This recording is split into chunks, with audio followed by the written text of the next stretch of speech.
Dear students, मैं सौरभ सिंह, प्रवक्ता diet Sonbhadra, आप सभी का मेरे इस वीडियो क्लास में एक बार फिर से स्वागत है। पिछली वीडियो क्लास में मैंने आपके विज्ञान शिक्षण पाठ्यक्रम के अंतर्गत जीवों की संरचना पाठ के अंतर्गत कोशिका, इसकी खोज और कोशिका को क्यों हम जीवन की संरचनात्मक एवं क्रियात्मक इकाई कहते हैं, इसके बारे में चर्चा की थी। उसी क्रम में मैं आज कोशिका की संरचना टॉपिक पर चर्चा करूंगा। तो स्टूडेंट्स, जब कोशिका का सूक्ष्मदर्शी से अध्ययन किया गया तो यह पाया गया कि एक प्रारूपिक यूकैरियोटिक कोशिका में निम्न घटक होते हैं। पहला घटक है जीव द्रव्य कला या प्लाज्मा झिल्ली, जिसे हम प्लाज्मा मेम्ब्रेन कहते हैं इंग्लिश में, अथवा इसे हम कोशिका झिल्ली या सेल मेम्ब्रेन भी कहते हैं। दूसरा घटक है केंद्रक और तीसरा घटक है कोशिका द्रव्य। कोशिका की जो सबसे बाहरी सीमा होती है उसे हम प्लाज्मा मेम्ब्रेन कहते हैं, और प्लाज्मा मेम्ब्रेन के अंदर साइटोप्लाज्म यानी कि कोशिका द्रव्य भरा रहता है। विभिन्न कोशिकाओं के जो कोशिका अंगक होते हैं वो साइटोप्लाज्म में निलंबित रहते हैं, और कोशिका के अंदर की सभी क्रियाएं और कोशिका और उसके वातावरण के साथ जो पारस्परिक क्रियाएं होती हैं, वो सब क्रियाएं इन्हीं कोशिका अंगकों के द्वारा यानी कि सेल ऑर्गेनेल्स के द्वारा ही संभव होते हैं। तो हमने अभी यहाँ पे दो टर्म यूज किया, प्रारूपिक यूकैरियोटिक कोशिका। तो यहाँ पे दो टर्म है, प्रारूपिक, इसको इंग्लिश में कहते हैं टिपिकल, और यूकैरियोटिक। तो पहले हम जानते हैं कि ये प्रारूपिक यानी कि जो टिपिकल है, इससे हमारा क्या आशय है। तो जैसा कि हम जानते हैं कि जीवों के शरीर कोशिकाओं से बनी होती है, तो इसका अर्थ ये नहीं है कि जीवों की सारी कोशिकाएं एक समान होती हैं, उनकी संरचना एक समान होती है, उनके कार्य एक समान होते हैं, ऐसा नहीं है। अंगों के कार्य के हिसाब से कोशिकाओं में रूपांतरण हो जाते हैं, कोशिकाओं में विभिन्नता पाई जाती है। जैसे कि हमारा जो लाल रक्त कण है, जिसे बोलते हैं रेड ब्लड सेल्स, लाल रक्त कणिकाएं या कोशिकाएं, ये भी एक प्रकार की कोशिका है, और इस कोशिका में केंद्रक नहीं पाया जाता है। तो हम ये मतलब कि हम ये कह सकते हैं कि शरीर तो कोशिकाओं से बना होता है, पर कोशिकाओं में बहुत विभिन्नताएं होती हैं, उनकी संरचना विभिन्नताएं होती हैं, उनके कार्य में विभिन्नताएं होती हैं। पर इन विभिन्नताओं और विविधताओं के बावजूद सभी कोशिकाओं में क्या होता है, कुछ समानताएं होती हैं। उन समानताओं को ध्यान में रख करके वैज्ञानिकों ने क्या बनाया, एक कोशिका मॉडल बनाया, और उसी कोशिका मॉडल का कहते हैं हम प्रारूपिक या टिपिकल सेल बोलते हैं। जैसे कहते हैं ना कि कोशिका का टिपिकल एनिमल सेल यानी कि प्रारूपिक जंतु कोशिका, टिपिकल प्लांट सेल, प्रारूपिक प्लांट सेल। तो ये हमने बताया कि प्रारूपिक कोशिका का अर्थ क्या होता है। अब हम बात करेंगे प्रोकैरियोटिक कोशिका और यूकैरियोटिक कोशिका। तो अभी हम जो डिस्कशन करेंगे, चर्चा करेंगे, वो हम यूकैरियोटिक कोशिका के बारे में चर्चा करेंगे। तो यहाँ पे जान लेना आवश्यक है कि यूकैरियोटिक कोशिका क्या होती है और प्रोकैरियोटिक कोशिका क्या होती है। तो हमने अभी जाना कि एक कोशिका के तीन घटक होते हैं, प्लाज्मा मेम्ब्रेन, कोशिका झिल्ली, केंद्रक और साइटोप्लाज्म। तो जो यूकैरियोटिक कोशिका होती है, इसके उदाहरण हैं जंतुओं की कोशिकाएं, पादपों की कोशिकाएं, यानी जितने बहुकोशिकीय जीव होते हैं उनकी कोशिकाएं यूकैरियोटिक कोशिकाएं होती हैं। और प्रोकैरियोटिक कोशिकाएं वे कोशिकाएं होती हैं जैसे कि बैक्टीरिया। तो दोनों में अंतर क्या है? तो अंतर ये है कि यूकैरियोटिक कोशिका में जो कोशिकांग होते हैं जैसे कि माइटोकॉन्ड्रिया, क्लोरोप्लास्ट, लाइसोसोम्स, ये सब क्या होती हैं? उपस्थित होती हैं, परंतु प्रोकैरियोटिक कोशिकाओं में इन सब की अनुपस्थिति होती है। दूसरा लक्षण ये है कि यूकैरियोटिक कोशिकाओं में जो आनुवंशिक पदार्थ होता है डीएनए, वो क्या होता है? क्रोमोसोम के रूप में वो केंद्रक में होता है, परंतु प्रोकैरियोटिक कोशिकाओं में ये जो आनुवंशिक जो पदार्थ होता है, जेनेटिक मटेरियल होता है, वो केंद्रक में स्थिर न होकर के वो जो कोशिका द्रव्य होता है उसी में वो बिखरा पड़ा रहता है। यह हम कह सकते हैं कि जो केंद्रक होता है वो प्रोकैरियोटिक कोशिकाओं में अनुपस्थित होता है। तो हमने अभी ये जाना कि प्रारूपिक यूकैरियोटिक कोशिका और प्रोकैरियोटिक कोशिका के बारे में हमने जाना। अब हम चर्चा करेंगे कोशिका की संरचना। तो यहाँ पे हम एक चित्र देख रहे हैं। ये चित्र है टिपिकल एनिमल सेल की स्ट्रक्चर है ये, यानी कि प्रारूपिक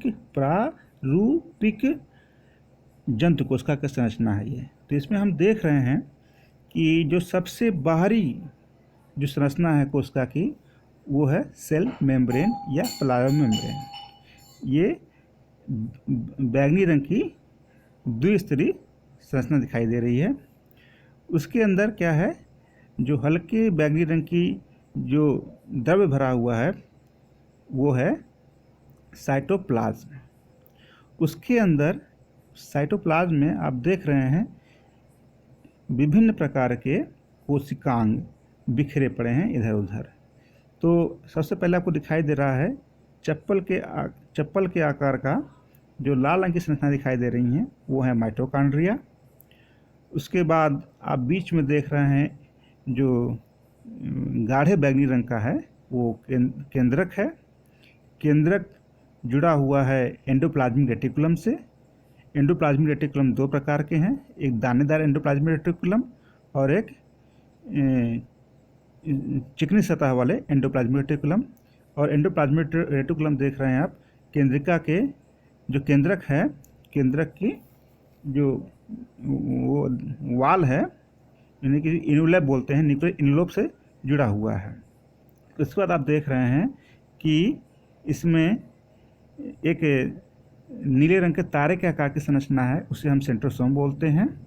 फिर एक सफ़ेद रंग के थैलीनुमा गोल गोल जो संरचनाएँ हैं उसको हम लाइसोसोम बोलते हैं।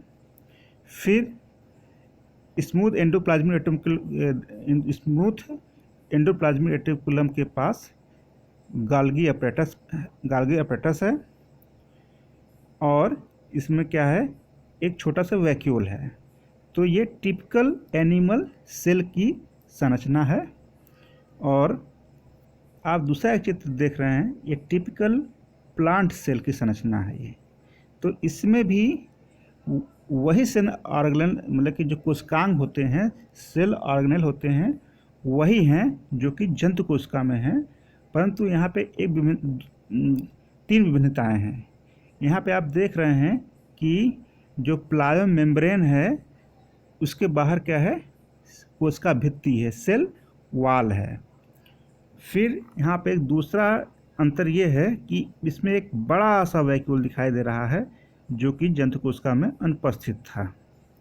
और यहाँ पे एक जो संरचना है अधिक दिखाई दे रही है जंतु कोशिका की अपेक्षा, वो है हरे रंग का क्लोरोप्लास्ट। फिर इसके अंदर आप देख रहे हैं कि सेंट्रोसोम की अनुपस्थिति है। जंतु कोशिका में ये जो नीले रंग का तारे के समान संरचना है, ये पादप कोशिका में ये अनुपस्थित है। तो ये टिपिकल स्ट्रक्चर है पादप कोशिका का, और ये है टिपिकल सेल स्ट्रक्चर है जंतु कोशिका का। अब हम अध्ययन करेंगे प्लाज्मा मेम्ब्रेन्स के बारे में। ये देखिए, इस चित्र में आप देख सकते हैं कि जंतु कोशिका और पादप कोशिका में क्या विभिन्नता है। तो आप साफ साफ देख रहे हैं, यहाँ जो हरे रंग से लिखा हुआ है सेल वॉल, क्लोरोप्लास्ट और लार्ज सेंट्रल वैक्यूल्स, ये अधिक हैं। ये जो कोशिकांग हैं जंतु कोशिका के अपेक्षा प्लांट सेल में अधिक पाए जाते हैं। और जो सेंट्रोसोम होता है वो एनिमल सेल में पाया जाता है, परंतु पादप कोशिका में अनुपस्थित होता है। अब हम अध्ययन करेंगे प्लाज्मा मेम्ब्रेन के बारे में। प्लाज्मा मेम्ब्रेन, इसे हम जीव द्रव्य कला बोलते हैं। इसका दूसरा नाम प्लाज्मा लेमा या सेल मेम्ब्रेन यानी कि कोशिका झिल्ली है। तो आपने देखा कि जंतु कोशिका में ये सबसे बाहरी संरचना है, परंतु पादप कोशिका में ये क्या है, कोशिका भित्ति के बाद वाली संरचना है। तो जो प्लाज्मा मेम्ब्रेन होता है, ऐसा नहीं है कि ये सिर्फ कोशिका के बाहरी आवरण बनाता है। जो प्लाज्मा मेम्ब्रेन होता है, जो कोशिका के कोशिकांग होते हैं उनका भी बाहरी आवरण यही बनाता है। तो हम देखते हैं प्लाज्मा मेम्ब्रेन की उपस्थिति। प्लाज्मा मेम्ब्रेन कहाँ कहाँ पाया जाता है? तो अधिकांश कोशिकीय अंगक सेल ऑर्गेनेल्स जैसे माइटोकॉन्ड्रिया, क्लोरोप्लास्ट, लाइसोसोम्स, परऑक्सीसोम्स, गाल्गी अपैरेटस, गाल्गी उपकरण बोलते हैं, केंद्रक तथा अंतःप्रद्रव्य जालिका एंडोप्लाज्मिक रेटिकुलम, ये सभी क्या होते हैं, किससे घिरे होते हैं? प्लाज्मा मेम्ब्रेन से घिरे होते हैं। तो आप देख ही रहे हैं कोशिका की जो सबसे बाहरी संरचना है प्लाज्मा मेम्ब्रेन है, ये साइटोप्लाज्म में घिरे हुए है। और जितनी संरचना है माइटोकॉन्ड्रिया भी एक मेम्ब्रेन से घिरी हुई संरचना है, और एंडोप्लाज्मिक रेटिकुलम भी क्या है, प्लाज्मा मेम्ब्रेन से घिरी हुई संरचना है। केंद्रक भी देख रहे हैं दोहरी प्लाज्मा मेम्ब्रेन से घिरी हुई संरचना है। इसी प्रकार से प्लांट सेल में जो क्लोरोप्लास्ट होता है वो भी क्या है, प्लाज्मा मेम्ब्रेन से घिरे होते हैं। चाहे वैक्यूल हो वो भी प्लाज्मा मेम्ब्रेन से घिरा होता है, चाहे लाइसोसोम हो वो भी क्या है, प्लाज्मा मेम्ब्रेन से घिरा होता है। तो इसका मतलब ये नहीं है कि प्लाज्मा मेम्ब्रेन सिर्फ कोशिका की बाहरी संरचना बनाता है। प्लाज्मा मेम्ब्रेन कोशिकांगों की भी बाहरी संरचना का निर्माण करता है। और ये बात ध्यान रखने की बात है कि ये जो होता है पादपों यानी कि प्लांट्स, एनिमल्स और सूक्ष्म जीवों की कोशिकाओं में उपस्थित होता है। ये देखिए बैक्टीरिया में भी पाया जाता है, यानी जो प्रोकैरियोटिक सेल होता है उसमें भी प्लाज्मा मेम्ब्रेन होती है, परंतु उसके अंदर क्या होते हैं, सेल ऑर्गेनल्स नहीं होते हैं। जब सेल ऑर्गेनल्स नहीं होंगे तो सेल ऑर्गेनल्स के ऊपर जो प्लाज्मा मेम्ब्रेन है उसकी भी उपस्थिति कहाँ से होगी? ठीक है। अब हम बात करते हैं प्लाज्मा मेम्ब्रेन की संरचना। तो प्लाज्मा झिल्ली जो होती है, प्लाज्मा मेम्ब्रेन होती है, ये क्या है, जीवित होती है, पतली भी होती है, एकदम पतली होती है, और कोमल, लचीली तथा वर्णनात्मक पारगम्य, यानी कि वर्णनात्मक पारगम्य या कह सकते हैं चयनात्मक पारगम्य, या कह सकते हैं सेलेक्टिवली परमिएबल झिल्ली होती है। तो प्लाज्मा मेम्ब्रेन क्या होती है, जीवित होती है। जीवित मतलब कि ऐसा नहीं है कि ये कोशिका सेल वॉल की तरह ये ऐसी पड़ी रहती है, ये एक्टिव होती है, मतलब ये फंक्शन करती रहती है। जब तक सेल जीवित है प्लाज्मा मेम्ब्रेन भी अपना कार्य करता रहता है, इसलिए ये जीवित कहलाती है। ठीक है। यह 7 नैनोमीटर या कह सकते हैं 70 एंगस्ट्रॉम मोटी संरचना होती है। रासायनिक रूप से ये झिल्ली 75% फास्फोलिपिड, लिपिड माने वसा, तो लिपिड का एक प्रकार होता है फास्फोलिपिड, उसकी बनी होती है। मतलब कि प्लाज्मा जो मेम्ब्रेन होती है उसमें 75% फास्फोलिपिड पाया जाता है।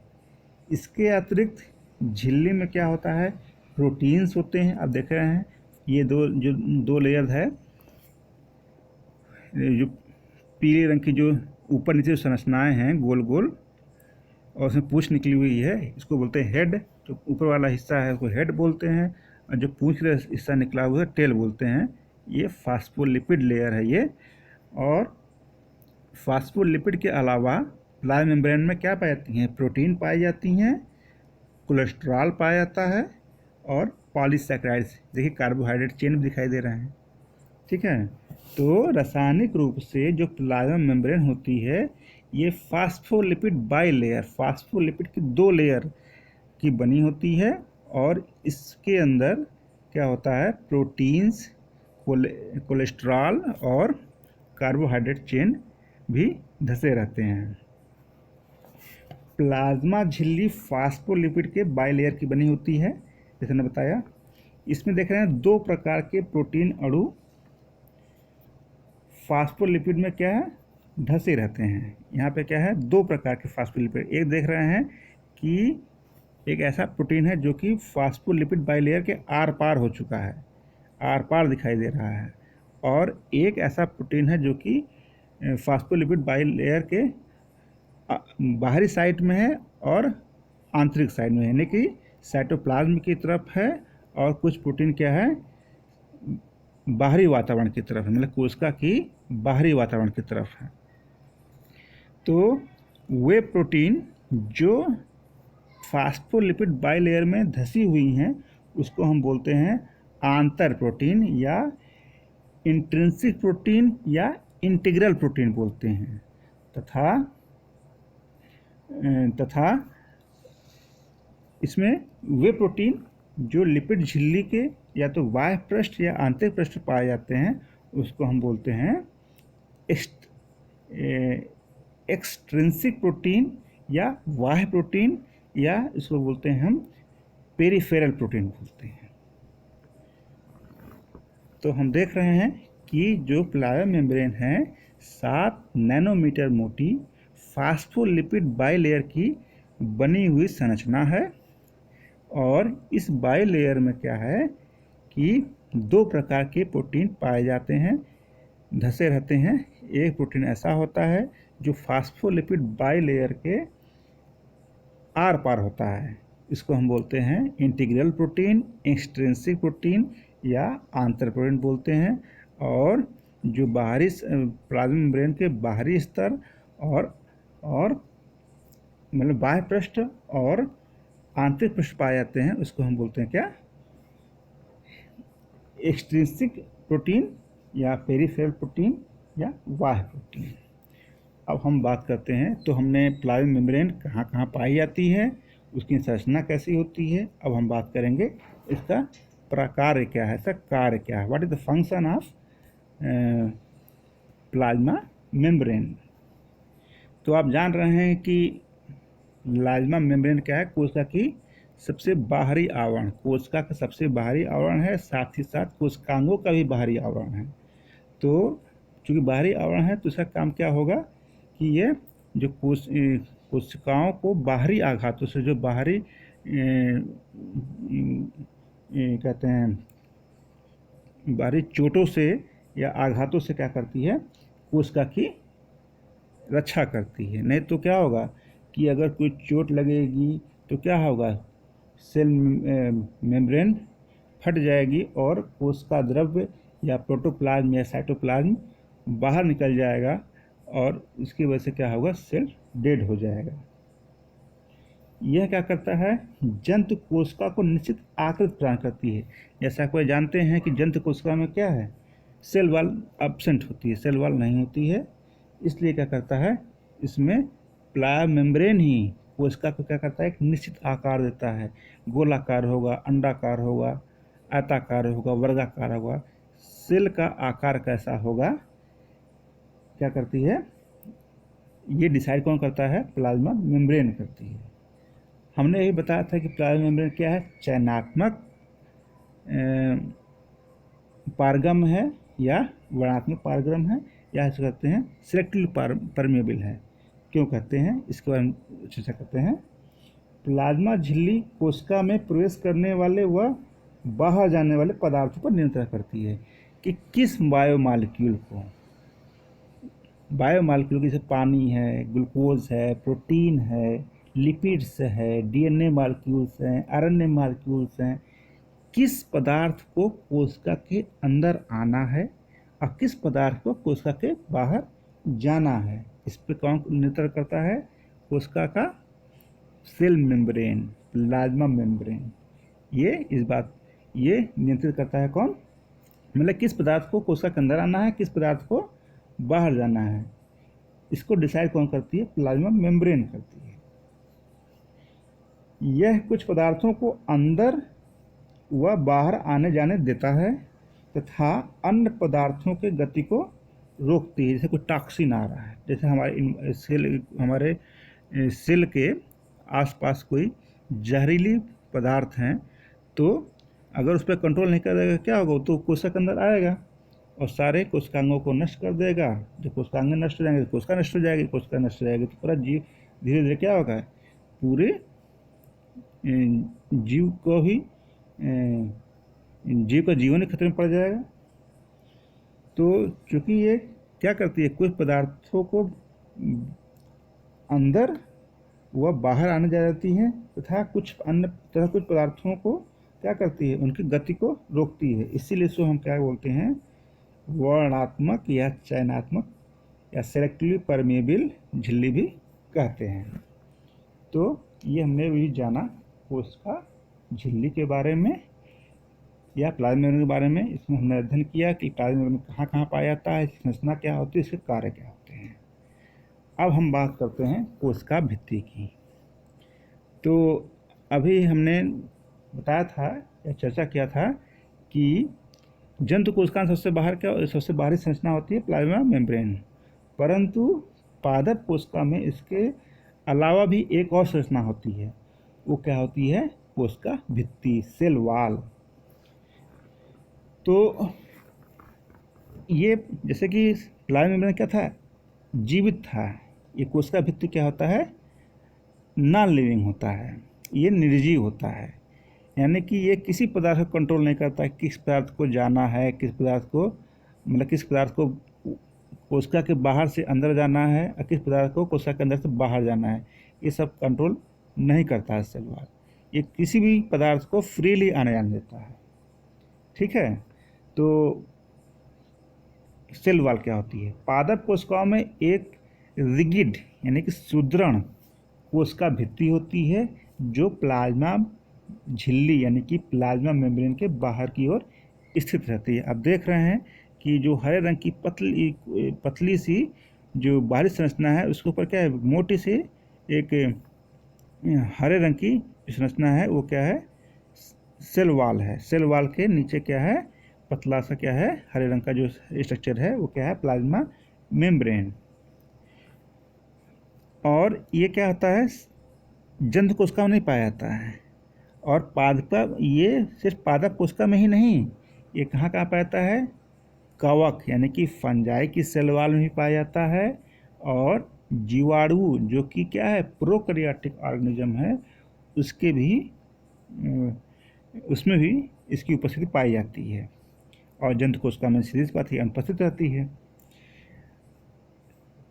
स्ट्रक्चर ऑफ सेल वॉल, कोशिका भित्ति संरचना। कोशिका भित्ति क्या होता है? ये निर्जीव होता है, हमने बताया ही। तो कोशिका भित्ति सेलुलोज, हेमीसेलुलोज, पेक्टिन तथा अन्य पॉलीसैकेराइड से मिलकर बनी हुई संरचना होती है। तो क्या है? ये पॉलीसैकेराइड्स, सारे पॉलीसैकेराइड्स हैं। ये सेलुलोज आपका पॉलीसैकेराइड है, हेमीसेलुलोज पॉलीसैकेराइड है, पेक्टिन भी पॉलीसैकेराइड है। इसी प्रकार से अन्य पॉलीसैकेराइडों से मिलकर के क्या होती है? पादप कोशिका की कोशिका भित्ति का निर्माण होता है। अब हम बात करेंगे कोशिका भित्ति का कार्य क्या होता है। यह कोशिका को क्या करता है? यांत्रिक सपोर्ट प्रदान करता है। यह पादप कोशिका को क्या करता है, यांत्रिक सामर्थ्य प्रदान करता है। ठीक है, जिससे कि अब देखते हैं कि इतने लंबे लंबे पेड़ होते हैं और वो गिरते नहीं हैं, टूटते नहीं हैं। क्यों? क्योंकि उनकी कोशिकाएं जो होती हैं, क्या होती है, इनकी कोशिकाओं में सबसे बाहर की उनकी कोशिकाओं में कोशिका भित्ति पाई जाती है। ठीक है, और ये क्या करती हैं, कोशिका की क्या करती हैं, बाहरी आघातों से रक्षा भी करती हैं। ठीक है, अब देखते हैं कि पेड़ ओड़ को जल्दी चोट मारिए तो जल्दी उसमें घाव नहीं लगता है। क्यों? क्योंकि उसकी कोशिका मतलब जैसे मतलब कि उसमें घाव नहीं होता है। जैसे अगर आदमी को चोट लग जाता है तो ब्लीडिंग होना शुरू हो जाती है। क्यों? क्योंकि वहाँ पे इसकी क्या कोशिका भित्ति नहीं होती है और सेल वॉल रप्चर हो जाती है, जिससे कोशिकाओं के अंदर रप्चर हो जाती है, जिससे ब्लड आना शुरू हो जाता है। परंतु पादप कोशिकाओं में क्या होता है, कोशिका भित्ति पाई जाती है, जिसकी वजह से क्या करता है, वो कोशिकाओं को बाहरी पादप की जो कोशिकाओं को क्या करता है, बाहरी आघातों से रक्षा करता है। यह कोशिका की रोगाणुओं से हमले से भी रक्षा करता है। सिर्फ बाहरी आघातों यानी चोटों से रक्षा ही नहीं करता है, क्या करता है, जो पैथोजन अटैक करते हैं पौधों पे, उनसे भी रक्षा करता है। यह कोशिका को कठोरता एवं आकार प्रदान करता है। जंतु कोशिका में क्या था, प्लाज्मा झिल्ली आकार प्रदान कर रही थी कोशिका को। यहाँ पे क्या है, प्लाज्मा मेम्ब्रेन के साथ साथ सेल वॉल जो होती है प्लांट की, वो भी क्या करता है, कोशिका को कठोरता एवं आकार प्रदान करता है। यह जल और विलयन में पदार्थों के लिए मुक्त रूप से पारगम्य होती है। ये चाहे जल कोशिका के अंदर जाए आए या कोई अन्य पदार्थ कोशिका के अंदर आए जाए, इस पर कोई कंट्रोल नहीं करता है, ये फ्रीली अलाउ करता है। ठीक है, अब हमने चर्चा किया अभी कोशिका भित्ति, जो कि सिर्फ प्लांट सेल्स, फंजाई और जीवाणु में पाई जाती है। इसकी संरचना के बारे में अध्ययन किया, चर्चा किया, और फिर हमने चर्चा किया कोशिका भित्ति के बारे में। अब हमारा नेक्स्ट पार्ट है केंद्रक। हमने शुरू में बात किया था कि अध्ययन की सुविधा के हिसाब से हम क्या करते हैं, कोशिका को 3 भागों में बांट लेते हैं, प्लाज्मा मेम्ब्रेन, केंद्रक और साइटोप्लाज्म। तो हमने अभी बात कर लिया प्लाज्मा मेम्ब्रेन और उसी के साथ लगे हुए संरचना कोशिका भित्ति, जो कि पाद में पाई जाती है। अब हम चर्चा करेंगे केंद्रक के बारे में। तो केंद्रक की संरचना, केंद्रक एक प्रमुख केंद्र में, कोशिका के केंद्र में स्थित गोलाकार क्या है, कोश की संरचना है। तो केंद्रक का एक बहुत इंपॉर्टेंट संरचना है, और वो कहाँ है कि कोशिका के बीचों बीच लगभग पाया जाता है। जंतु कोशिका में तो बीचों बीच पाया जाता है, परंतु पादप कोशिका में क्या होता है, हमने बताया था कि जो रिक्तिका होती है, बहुत बड़ी रिक्तिका पाई जाती है प्लांट सेल्स में। इसकी वजह से क्या होता है कि पादप कोशिका में जो केंद्रक होता है, एक साइड खिसक जाता है। ठीक है, केंद्रक 2 झिल्लियों द्वारा घिरा होता है। जैसे कि प्लाज्मा मेम्ब्रेन होता है, वो 2 झिल्ली से घिरा होता है, उसी प्रकार से नहीं प्लाज्मा मेम्ब्रेन तो एक ही झिल्ली से घिरा होता है, जो 2 स्तरीय होती है, परंतु जो केंद्रक होता है, यह 2 झिल्लियों से घिरा होता है। दोनों ये क्या कहती हैं, इसको हम क्या बोलते हैं, दोनों जो झिल्लियाँ होती हैं उसको हम बोलते हैं न्यूक्लियर इनवेलप बोलते हैं। आप यहाँ देख रहे हैं कि यहाँ पे क्या है, इस प्लांट सेल में भी केंद्रक है, और केंद्रक, और यहाँ पे देखिए ये एनिमल सेल में भी केंद्रक है, और ये क्या है, केंद्रक का अलग से संरचना है। तो आप देख रहे हैं जो केंद्रक है, बीच में क्या है, एकदम गाढ़े बैंगनी रंग का क्या है, केंद्रिका है, उसके चारों ओर हल्की बैंगनी रंग की जो लिक्विड भरा हुआ है उसको हम बोलते हैं क्या, केंद्रक, जो कि क्या है, दोहरी झिल्ली से घिरा हुआ है। हम देख रहे हैं ना, ये जो सबसे केंद्रक के सबसे बाहरी संरचना है, बैंगनी रंग का जो लिक्विड है, इसके बाहर जो ब्लू रंग का जो स्ट्रक्चर है वो क्या है, न्यूक्लियर इनलोप है। इसको बोलते हैं केंद्रिका आवरण, है ना। ठीक है, तो ये 2 झिल्लियों की बनी हुई होती है और केंद्रक आवरण 2 झिल्लियों के बीच के स्थान को चारों ओर से घेरे रहता है। ठीक है, और अंतःप्रद्रव्य जालिका नामक झिल्लियों के तन से जुड़ा होता है। तो आप देख रहे हैं कि बीच में न्यूक्लियस है, उसके चारों ओर क्या है, लिक्विड है, उसको हम बोलते हैं न्यूक्लियोप्लाज्म। न्यूक्लियोप्लाज्म के बाहर क्या है, न्यूक्लियर इनलोप है, केंद्रिका आवरण है। ये 2 झिल्लियों से बनी होती है, आंतरिक झिल्ली, बाह्य झिल्ली। और ये झिल्ली क्या होती है, जो दोनों झिल्लियों के बीच जो स्पेस है उसको चारों तरफ से घेरे हुए है, चारों तरफ से घेरे हुए है। और यही जो न्यूक्लियर इनलोप है, केंद्र के आवरण है, ये क्या है, एक दूसरी संरचना, वो भी क्या है, झिल्लियों का जाल है, उससे बोलते हैं हम एंडोप्लाज्मिक रेटिकुलम, उससे जुड़ा हुआ है जगह जगह। ठीक है, और जो केंद्रक आवरण है, केंद्रक को साइटोप्लाज्म से अलग करता है। आप देख रहे हैं इस चित्र में, ये जो प्लांट सेल है जिसमें हरे रंग का जो साइटोप्लाज्म है उसको, और जो केंद्रक के अंदर जो द्रव है, लिक्विड है, उसको हम क्या बोलते हैं, न्यूक्लियोप्लाज्म बोलते हैं, उसको ये विभक्त करता है, अलग करता है। ठीक है, इसी प्रकार से जंतु कोशिका में भी है। ये देखिए, साइटोप्लाज्म को न्यूक्लियोप्लाज्म से अलग कौन कर रहा है, ये न्यूक्लियर इनलोप, जो कि दोहरी झिल्ली से बनी हुई संरचना है। ठीक है,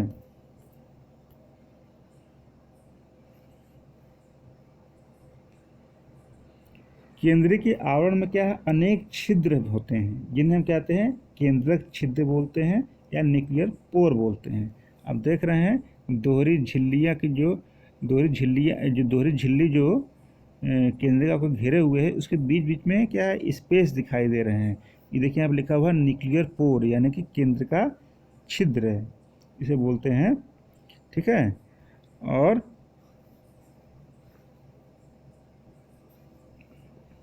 ठीक है, और ये जो न्यूक्लियर इनलोप है, ये न्यूक्लियोप्लाज्म को चारों ओर से घेरे हुए रहता है। और ये हमने जो बताया, न्यूक्लियर जो पोर होता है, केंद्रक द्रव यानी न्यूक्लियोप्लाज्म और कोशिका द्रव यानी साइटोप्लाज्म के बीच क्या है, पदार्थों का स्थानांतरण करने में सहायता करता है। न्यूक्लियर पोर के जरिए जो केंद्रिका द्रव्य के पदार्थ हैं वो साइटोप्लाज्म में जाते हैं, और जो साइटोप्लाज्म के पदार्थ हैं वो केंद्रिका द्रव्य या न्यूक्लियोप्लाज्म में जाते हैं। किसके जरिए, न्यूक्लियर पोर्स के जरिए जाते हैं।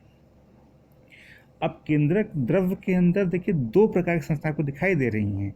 एक एकदम गाढ़े रंग की गोल संरचना दिखाई दे रही है, और एक क्या है, धागे के समान गुथा हुआ महीन पतली, ठीक है,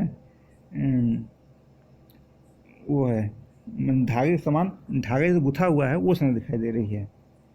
ठीक है, तो ये जो क्या है, जो गाढ़े बैंगनी रंग के गोल एकदम गोल जो संरचना है उसको हम क्या बोलते हैं, केंद्रिका बोलते हैं। और ये जो धागे जो गुथी संरचना है उसको हम कहते हैं क्रोमैटिन पदार्थ कहते हैं। ठीक है, जो केंद्रिका होती है संख्या में कभी एक होती है, कभी कभी एक से अधिक भी हो जाती है। और यह देखिए किसी झिल्ली से घिरी नहीं होती है। जैसे केंद्रक है वो क्या है, केंद्रिका झिल्ली यानी कि न्यूक्लियर इनलोप से घिरी हुई है, परंतु जो केंद्रिका होती है वो क्या होती है, किसी झिल्ली से घिरी हुई नहीं होती है। और यह बनी होती है प्रोटीन और आरएनए रिबोन्यूक्लिक एसिड, ठीक है ना, इसकी बनी होती है। और यह राइबोसोम के निर्माण का स्थान है। जो केंद्रिका होती है, केंद्रक के अंदर केंद्रिका यानी कि न्यूक्लियस, न्यूक्लियस बियर न्यूक्लियोलस, न्यूक्लियस के मतलब केंद्रक के अंदर केंद्रिका होती है, जो कि आरएनए और प्रोटीन से मिलकर बनी होती है। और ये क्या करती हैं, कोश जो राइबोसोम एक अन्य कोशिकांग है उसकी संरचना करती हैं। इसीलिए हम केंद्रक को यानी जो केंद्रक के अंदर जो केंद्रिका होती है न्यूक्लियस, इसको हम बोलते हैं राइबोसोम का कारखाना यानी कि फैक्ट्री ऑफ राइबोसोम कहते हैं।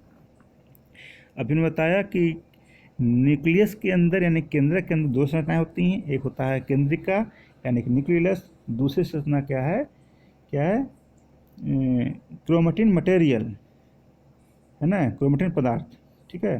तो जो क्रोमेटिन मटेरियल होता है महीन धागे के समान गुथी हुई संरचना होती है। देख रहे हैं धागा है जैसे आपस में उलझ गया हो, उलझी संरचना होती है। ये जो क्रोमेटिन होता है क्या होता है, आनुवांशिक पदार्थ डीएनए, ठीक है, डीऑक्सीरिबोन्यूक्लिक एसिड तथा प्रोटीन्स। प्रोटीन में एक प्रकार होता है हिस्टोन प्रोटीन्स, उनसे मिलकर बनाता है। तो जो न्यूक्लियोलस होता है वो क्या है, प्रोटीन और आरएनए से मिलकर बना होता है। जबकि जो क्रोमेटिन फाइबर्स होते हैं ये प्रोटीन, एक विशेष प्रकार का प्रोटीन हिस्टोन प्रोटीन, और ये क्या है आनुवांशिक पदार्थ डीएनए डीऑक्सीरिबोन्यूक्लिक एसिड से मिलकर बना होता है, ठीक है। तो डीएनए क्या करता है, जो क्रोमेटिन पाया जाता है, डीएनए क्या करता है, इस कोशिका की सारी मेटाबॉलिक एक्टिविटीज़ जैसे कि रिस्पिरेशन, डाइजेशन, है ना, और प्रजनन, ठीक है ना, वृद्धि, उत्सर्जन, ये सब गतिविधियाँ, ठीक हैं, तथा अगली पीढ़ी की कोशिकाओं का पुनरुत्पादन हेतु समस्त सूचना को संग्रहण करती है। जो क्रोमेटिन फाइबर होता है कहाँ पाया जाता है, न्यूक्लियोप्लाज्म पाया जाता है। इसका काम क्या है, सारी कोशिका की गतिविधियाँ, उपापचयी यानी कि मेटाबॉलिक एक्टिविटीज़, उन सब गतिविधियों पर क्या करता है वो को कंट्रोल करता है। और जो जेनेटिक मटेरियल होता है उसकी समस्त सूचनाओं को क्या करता है, वो संग्रह करता है। कोशिका विभाजन के समय क्या करता है, क्रोमेटिन पदार्थ जो न्यूक्लियोप्लाज्म के अंदर जो क्रोमेटिन पदार्थ है at the time of cell division क्या करता है, दो या दो से अधिक मोटे फीते के समान संरचना जिसे हम गुणसूत्र कहते हैं उसमें क्या होता है, कंडेंस होता है, संघनित हो जाता है। यानी कि जब सेल डिवीजन होने वाला होता है तो जो क्रोमेटिन मटेरियल होता है वो क्या होता है, रॉड लाइक स्ट्रक्चर्स क्रोमोसोम में वो संगठित होता है। जो इधर उधर तितरे बितरे और उलझे फंसे हुए रहते हैं वो सब क्या होते हैं, आपस में मिल करके दो या दो से अधिक क्रोमोसोम में क्या होते हैं, संगठित हो जाते हैं, व्यवस्थित हो जाते हैं। अब हम चर्चा करेंगे केंद्रक के कार्य, जो फंक्शन ऑफ न्यूक्लियस। तो केंद्रक क्या करता है, कोशिका के सभी उपापचय क्रिया, ठीक है, मेटाबॉलिक एक्टिविटी जैसे हम जानते ही हैं, पोषण न्यूट्रिशन जिसे बोलते हैं, रिस्पिरेशन, है ना, excretion, reproduction, information flow of genetic material, genetics, ये सब क्या करता है, कंट्रोल्ड बाय न्यूक्लियस, केंद्रक के द्वारा कंट्रोल की जाती हैं। और मान लीजिए कि कोशिका में से केंद्रक को निकाल दिया जाए तो क्या होगा, जो प्रोटोप्लाज्म है, न्यूक्लियोप्लाज्म नहीं प्रोटोप्लाज्म, है ना, वो क्या होगा, सू करके क्या होगा, वो सूख जाएगा और कोशिका क्या निर्जीव हो जाएगी। मतलब कि जैसा ही आपने न्यूक्लियस निकाला कोशिका डेड हो जाती है। यह सेल साइकिल का नियमन करता है, यानी कि एक कोशिका से कब दूसरी कोशिका बनना स्टार्ट होगी, दूसरी कोशिका जो पैदा हुई नई कोशिका जो उत्पन्न हुई वो कब मैच्योर होंगी, फिर वह कब अन्य नई कोशिकाओं का निर्माण करेंगी। ये कहलाता है, मतलब एक पुरानी कोशिका से नई कोशिका बनने का जो नई कोशिका बनना और नई कोशिका से फिर नई कोशिका बनना, ये क्या कहता है, सेल साइकिल कहता है। इसका नियम कौन करता है, यही न्यूक्लियस के अंदर जो डीएनए मटेरियल है क्रोमेटिन के अंदर, वही कंट्रोल करता है। और इसका अन्य महत्वपूर्ण कार्य क्या है केंद्रक का, यह माता पिता से संतानों में आनुवांशिक विशेषताओं का क्या होता है, ट्रांसमिट करने में करता है। तो जो केंद्रक के अंदर जो क्रोमोसोम होते हैं, जो कि क्रोमेटिन फाइबर के क्रोमेटिन तंतुओं या क्रोमेटिन पदार्थ के संगठित होने से बनते हैं, वो क्या करते हैं, माता पिता के जो जेनेटिक इन्फॉर्मेशन होते हैं उनको माता पिता से बच्चों को में ले जाने में सहायता करते हैं। तो हमने आज ये भी चर्चा किया केंद्रक के बारे में, केंद्रक की संरचना और केंद्रक के कार्य। ठीक है, तो आज का हम चर्चा यहीं पर रोकते हैं और अगली चर्चा में हम साइटोप्लाज्म और साइटोप्लाज्म के अंदर पाए जाने वाले कोशिकांगों के बारे में चर्चा करेंगे। Thank you.